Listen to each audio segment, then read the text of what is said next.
20 March વિશ્વ ચકલી દિવસ નિમિત્તે આજરોજ શહેરની નિધિ સ્કૂલ ખાતે વિદ્યાર્થીઓમાં પક્ષીઓ પ્રત્યે દયાભાવ વધે, પક્ષીઓને શા માટે બચાવવા જોઈએ અને કઈ રીતે બચાવવા જોઈએ એ હેતુથી બોક્સમાંથી બનાવેલ 100 જેટલા ચકલીના માળાઓનું વિતરણ કરવામાં આવ્યું હતું. આ સાથે વિદ્યાર્થીઓને કઈ રીતે માળા લગાવવા તે પણ સમજાવવામાં આવ્યું હતું.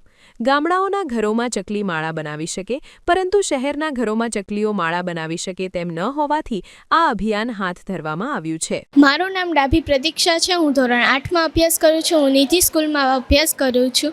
આજે અમારી શાળામાં વિશ્વ ચકલી દિવસની ઉજવણી કરવામાં આવી છે.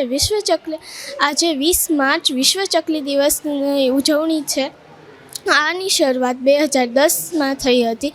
આ શહેરીકરણ, આધુનિક મકાનોની રચના વગેરેના કારણે ચકલીઓ ઘટવા લાગી છે. આજે અમારી શાળામાં ચકલી ઘરનું વિતરણ કરવામાં આવ્યું છે.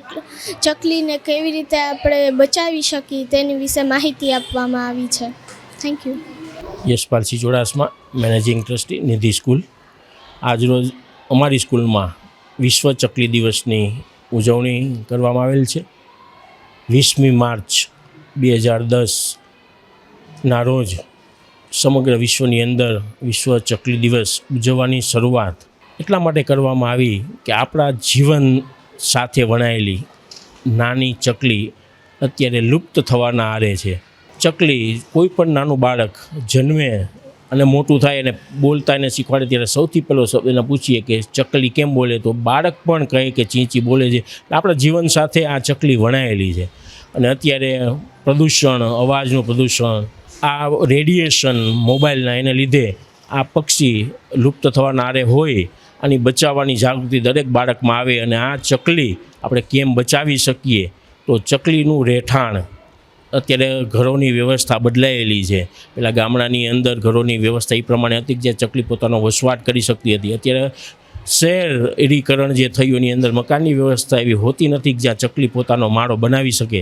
તો આ માળા અત્યારે દરેક બાળક પોતાના ઘરની છતની ઉપર લગાડે, દરેક ઝાડ ઉપર લગાડી અને એક સંદેશો આપે કે ચકલી પોતાનું નિવાસ સ્થાન ત્યાં કરે. અને ધીરે જો ચકલી પોતાનું નિવાસ સ્થાન ત્યાં કરશે તો આવનારા સમયની અંદર ચકલીઓનો વિસ્તાર વધતો જશે અને ચકલીઓ વધશે તો આપણા જે નાના નાના કીટકો છે, અત્યારે આપણે જે નાના કીટકોનો સામનો કરી રહ્યા છીએ, જીવજંતુનો સામનો કરી રહ્યા છે, તો આ બધા નાના પક્ષીઓ, ચકલી, કાબર આ લુપ્ત થઈ છે. એના લીધે આ જીવજંતુઓનો ઉપદ્રવ વધ્યો છે.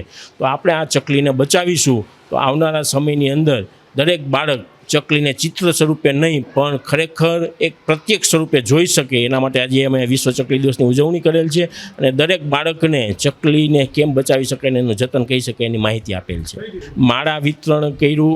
તદુપરાંત દરેક બાળકને અહીંયા વિસ્તારની અંદર અમે દરેક ઘરે અને ઝાડ ઉપર ચકલીના માળાઓ ટીંગાડી અને ચકલી પોતાનું રહેઠાણ ત્યાં કરે તેની માહિતી આપી.